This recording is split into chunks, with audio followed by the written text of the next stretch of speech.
Hello, everyone, and welcome back to the Mad Science Lab podcast. I am Aaron St. Dennis. You can find me on Twitter at FFMadScientist.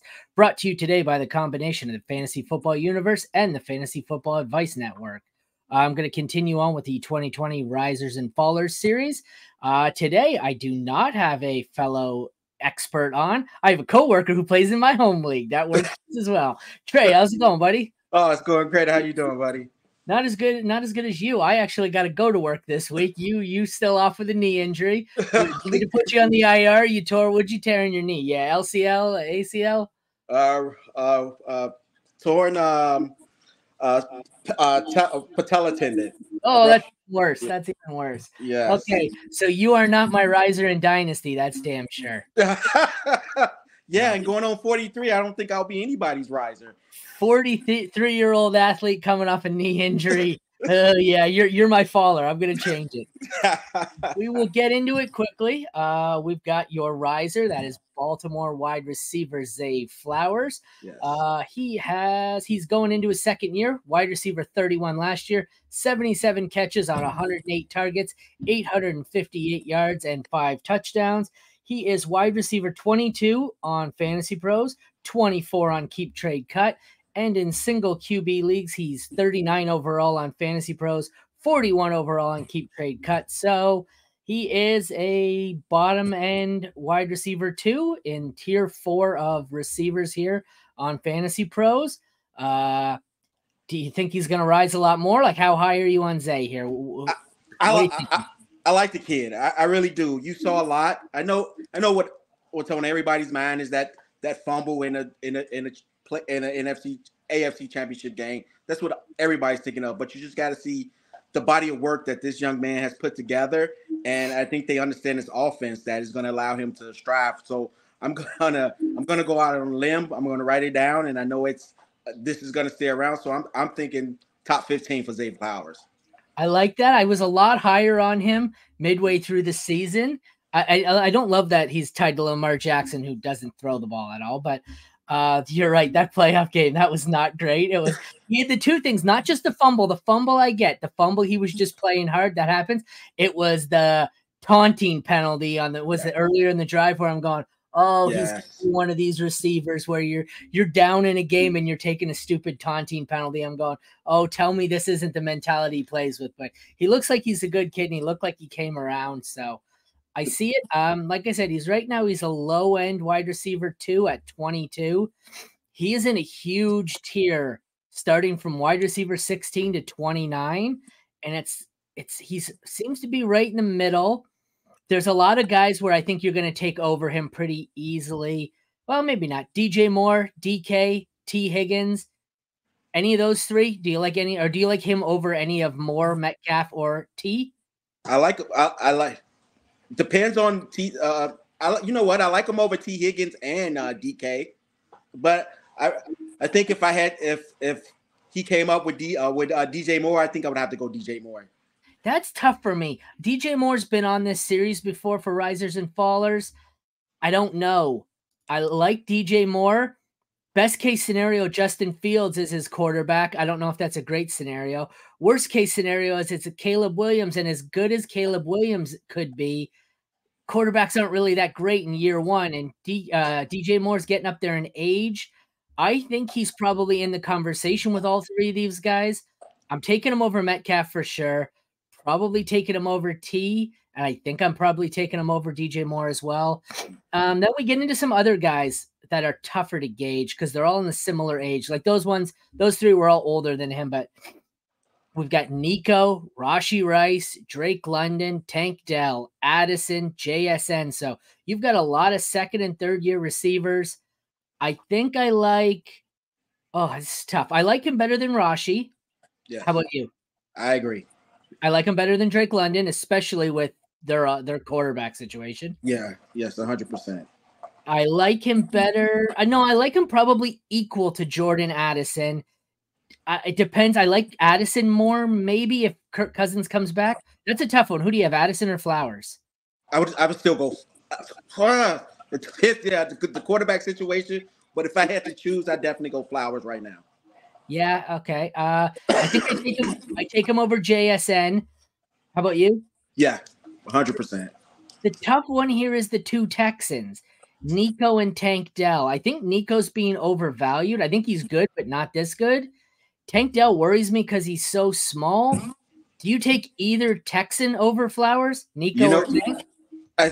if I think the first one I would consider would be Tank Dell, but I don't know. It's what I've seen with the young man when I watched him play, when I watched Baltimore games, and compared to Tank Dell, I would have to go Zay. I like the speed. I like the body of work, and the best part about it, I love how he took ability for his mistakes in that game. You rarely get that now in professional leagues and even in the collegiate league. So just that alone, I know he's gonna come back hungry. So I'm gonna go Zay. Yeah, he's so damn shifty. I think you're right. I like him. I think, like I said, Nico's being overvalued. Tank Dell and his height scare me.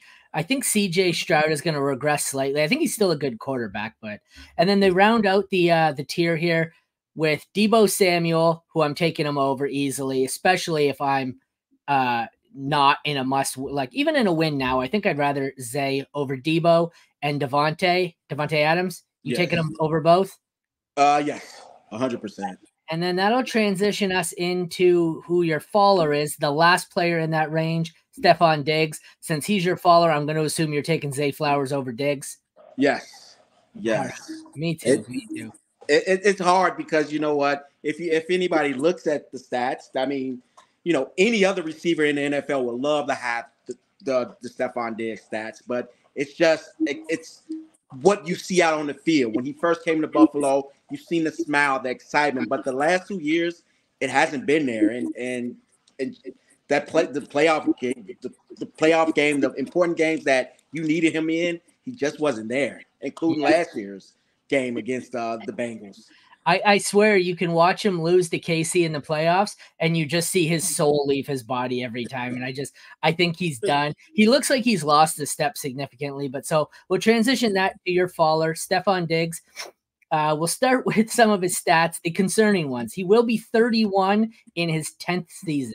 He's been wide receiver 46, 30, 19, 10, 24, 3, 7, 4, 9. So 4 straight top 10 finishes, 5 out of 6 top 10 finishes. Last season, 107 catches, 160 targets, 1,183 yards, and 8 touchdowns. I think they probably add a receiver. I think Gabe Davis is gone. I think he's lost a step here and isn't what he used to be. Keep Trade Cut has him as wide receiver 32, wide receiver 27 on Fantasy Pros. The big difference is the overall ranking for one QB. Fantasy Pros has him inside the top 50 at 48. Keep Trade Cut has him outside the top 75 at 76 overall. Keep Trade Cut, largely crowdsourced, kind of a good indication of how the general public values him. Fantasy Pros in one QB, the experts really push quarterback, so that's probably why the 25 player overall difference, almost 30. But either way, he's wide receiver 27 to 32 in the overall consensus. As I said, he's in that big tier, the tier 4 with Zay Flowers. He is coming in at the bottom with the older players like Diggs, Debo, and Devontae Adams. This just a case for you of he's getting old, he's lost a step, and he looks bloody miserable on that team now. Yeah, you know what? The sad part is that unfortunately, I don't have any shares in my riser, and I in my one dynasty league I have Stephon Diggs.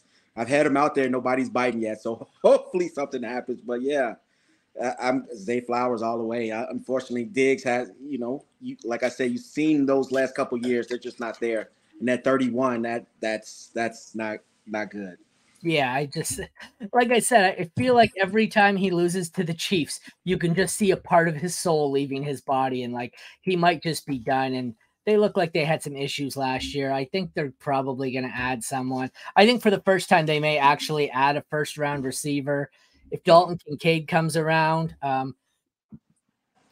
Dawson Knox, I think he's still on the payroll. They're still paying him a significant chunk. They've shown every indication they want to run James Cook a lot more. So I agree here. I think he's definitely at the bottom of this tier. I don't think there's a single player in this range. Like we talked about most of them. All the young guys, I think we're taking over Diggs. The closest for me, really value-wise here, is at the bottom with him. Diggs, Debo, Devontae Adams. I think I have that. If I had to rank it, Debo, Diggs, Devontae, but I don't know. How do you feel about those three? How do you have it ranked? I'm looking at it and it's crazy. I'm killing my players because I own Debo in the league, but I'm going Devontae, Diggs, Debo. Yeah, I took Debo. Let me look it up here. I don't have it in front of me. I feel like Debo's significantly younger, and that's why I went with he's 28. He's 28. Diggs, I said, is almost 31. Devontae Adams, I feel like he's almost 31. He is 31. So Devontae's the oldest. So I'm having Devontae at the bottom here. Debo's got too many mouths to feed in San Francisco. This is an ugly range. Like, I don't particularly love any of the three of them, and I would love to trade down. But having said that, like the next tier below him, the trade that like you're kind of stuck with a guy like this, and you have to hope you can win this year and get one more year out of him because the tier down options are Jaden Reed, George Pickens, Christian Kirk, or some other old guys like Kupp, Evans, Cooper, Godwin. Like this is the range I think in drafts where you're either drafting old receivers or you might be pivoting to like quarterback, tight end in your draft. This is kind of a really ugly range here. I think for me, if I take a chance on either one of those guys, it would be Jaden Reed. Just to pick and hope and just I don't know. It's the speed, what they did with the offense. I think he would be the only one I would take a chance on. Yeah, I like Reed as well. I hate that there's so many mouths to feed there, and I don't know if I necessarily trust Love to be as good as he was, but I think you're right. That's kind of I feel like if you're in that position and you have Diggs, okay, so you still have Diggs in the Dynasty League I was in, right? That's correct. Okay, so by memory, I believe it's Taker who has Jaden Reed. Yes. I feel like he thinks he's a contender because he made the playoffs last year. I feel like you could flip Diggs for Jaden Reed and probably a second-round pick, and I think you're probably willing to take Reed straight up for him, unless you're really sure you can win this year and that Diggs has something left. But like I said, that's just off the top of my head. I don't think you have to do that trade straight up, even if you like Reed. I think you could get a pick for it, but in that league, so. All right, Trey, thanks for joining me. That was concludes our latest edition of Dynasty Risers and Fallers. Once again, thank you for watching the Mad Science Lab podcast brought to you by the combination of the Fantasy Football Universe and the Fantasy Football Advice Network. I am Aaron St. Denis. Find me on Twitter at FFMadScientist. Thank you again for my coworker, Trey, joining me today. At home, nursing that knee injury. Hopefully you feel better soon, buddy. Thank you all for tuning in. Take care. I will see you again tomorrow.